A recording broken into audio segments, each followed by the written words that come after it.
So hey guys, welcome to another episode of Motoskid. Today's topic is going to be about motorcycle and car licenses and how to acquire them in Bahrain.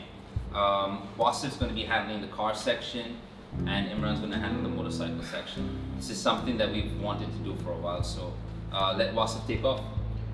So, there are 7 steps to acquiring a car license in Bahrain. It's kind of similar with the motorcycle one, but there are a few differences which Imran will take over and explain. So, first step is you will download the Mawait app. It's a government app in Bahrain. We will provide the links in the description below. You download the app and you take appointment in only 3 branches, which is either Wadi Sil branch, the General Directorate of Traffic, or the Moharak Security Complex. Only in these 3 branches you can issue your learning license. The rest of the branches is for different procedures. And yes, I forgot to mention, you have to choose the traffic department after downloading the app, because in the app there are various other government services are provided under it. Second step is get on the appointment day finishing your eye test. You will be charged 5 dinars for it. Then comes the third step, which is right after the eye test you have to go back to the counter and get your learner's book. With the learner's book, they are going to provide you with 2 other bills. One of the bills is for theory classes, which is lecture, and the other bill is which you have to provide to the instructor. They will be in the 5th step. You are going to find instructors. They are going to provide you a list of instructors. You're going to call each and every one of them and find who's going to accept you for classes. You have to finish 22 hours with them. Each hour is charged 7 dinars. How much you were charged back then? I paid about 5 BD. So Wow. yeah, rates have increased. Inflation. Nice. Anyways, 6th step is after you finish all the sessions, acquiring the test date. 16 dinars for acquiring test date. I'll come back to this point because if you fail, you're going to pay that fees again. And once you get your test date, you are going to do your test. That's your exam. And if you fail your exam, you're going to, of course, get the test date again. If you pass, you're going to pay 20 BD and issue your final license. The whole procedure, if you pass in the first test, is going to cost you 217 dinars. If you fail, depending on the mood of the examiner, he's going to maybe give you 3 hours additional or 5 hours additional, which you have to go back to your instructor. Same prices, 7 BD per hour. You have to complete the number of hours, get the test date again, pay 16 dinars again, and get your license. That's the procedure for the car license. Does anyone pass in the first test? Did you pass in your first test? I did, You did? and I flipped the car after that. So that's what you learn. Wasta doesn't always help. No, okay, we're going to be talking about the motorcycle side as well right now. But before that, Imran's going to talk about manual cars and stuff. Oh yes, Yeah. there you go. So you know what? During my days, I would say, our days, early days. Yeah, I wasn't. All of us. Yeah, I wasn't with him. He's the one with the All back. Alright, so it was all manual cars. Today's time is all just the neutral. Printer. That's what they call it. in the Printer, US, right? So no, it was a challenging. I think it was more better practical exams than today's time. Okay, well, talking about motorcycle procedure, it's quite similar to the cars. Alright, same oil amp, same 3 locations, Wadi Sales, Isatan complex, as well as the Morak complex. Now, once you go to the app, get this thing, get the location selected, whichever is closer to you. Make sure you go in your full pants, even in any ministries you're going. Please make sure don't go like that. Yeah. All right, but then once you go there, you need your valid IDs, 2 valid IDs along with a passport size photo with great background. They will charge you about 5 BD for the eye test and NOC as well. Oh yeah. No objection certificate. If you get a car license, you don't have to follow all of this. But then yes, if it's the first time as a biker, make sure that you have the NOC from the company or wherever you're working. Other than that is the passport size photo with a grey background. exactly. They're very specific on this. it's very important to have all of the documents carrying, because Oscar's going to talk to you about it later, what all documents we carried back then. Right after the eye test, you need to go apply for the learner license. They charge you about 42 dinars. And then the next step is going to be your traffic department, which is same as the car driving license, but on the left side for the motorcycles. They give you a test, learner date, and which is a 1 week process. But depending on a season, you might get a date for months, like 1 month, 2 months, or 3 months. Now I know a few friends who actually got dates like 4 or 5 months.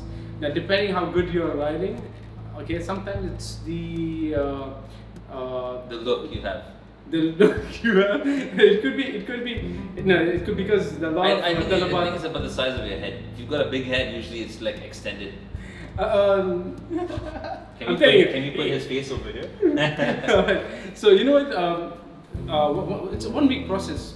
Sunday, Monday, Tuesday, Wednesday, and then you get a license. Everything has been charged previously in the same 42 dinars, and then 16 dinar for your test date, and once you pass in, you have 20 dinars for the license. It's just a 1 week process, but then a lot of riders are there in the queue, so the days are given not quite far.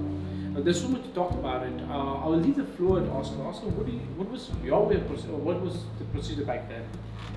So as far as I remember, when I went down to the riding school, what happened is the instructor came up to me, and the first thing he asked me is like, do you know how to ride? And I said, yeah, I've got some experience. So right after that, he asked the guy right next to me, he asked that guy, do you know how to ride? And the guy's like, no, I've never sat on a bike before.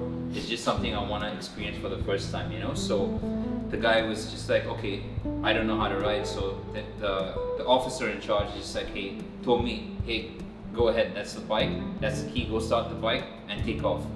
So I was like, okay, fine. So just while I was on my way there, he told the other guy who's never sat on a bike this exact same thing. He's just like, go ahead and practice, just get on the bike and take off. And I hopped on my bike and everything, and I noticed, like, I turned the key, got the bike running and everything. The guy next to me who's never sat on a bike before, he didn't even know what the red button was for, the kill switch. He didn't know how to start the bike. So the instructor had to come up to him and be like, hey, you do this, you do that. Now, times have changed, okay? So you've got a lot more motorcycle riders on the road now, as you guys know as well, okay? Whether it be delivery companies or guys who are in top positions in banks and other companies or whatever, everyone's trying to get onto a motorcycle now, whether it be a midlife crisis or whatever else, okay? But at the same time, it's not a school that's dedicated to training you one-on-one, okay? One-on-one, because why I'm saying this is they've got 20 or 30 different students all lined up, all riding one behind the other, or all going zigzag around each other and stuff. It's actually, I'm not going to say it's a dangerous environment, but at the same time, as we said in the last video, okay, we recommend you guys wear your helmet, take a good helmet, don't spend anything less than 100 BD on your helmet, okay, get some nice gloves, get a nice jacket as well, and then go to the institute. Yeah, if you can afford padded pants and knee pads and nice boots, go ahead and get those done and take them to the institute as well. Because I know, like, I remember when I was over there applying for my license, they had a helmet, and that helmet to me was like made of like cheap plastic. So of course, again, they're not there to guide you on safety or anything. Their job is just to try and correct you from making the obvious mistakes, okay? True. This is one of the main reasons that the three of us started Motoskid. Motoskid is not just about motorcycles, sales and polishing and painting and all of that. We do a lot more than that, and one of our main businesses is motorcycle training. Motorcycle training is something we started because there were a lot of accidents, like Wasif mentioned earlier. There are a lot of accidents that had happened on the roads, and to try and avoid that, we started the training. Initially, Imran and I were doing it for free, but people started taking advantage of it, not respecting the motorcycle that we were providing for them. So we had no option but to start charging. Once we did, all of a sudden everybody started respecting the bike. We are very respectable, and we always try and give complete respect to the students as well. We try and understand what's the level that they're trying to go to always, right? Whether they're trying to just do a basic class with us or go all the way to advanced.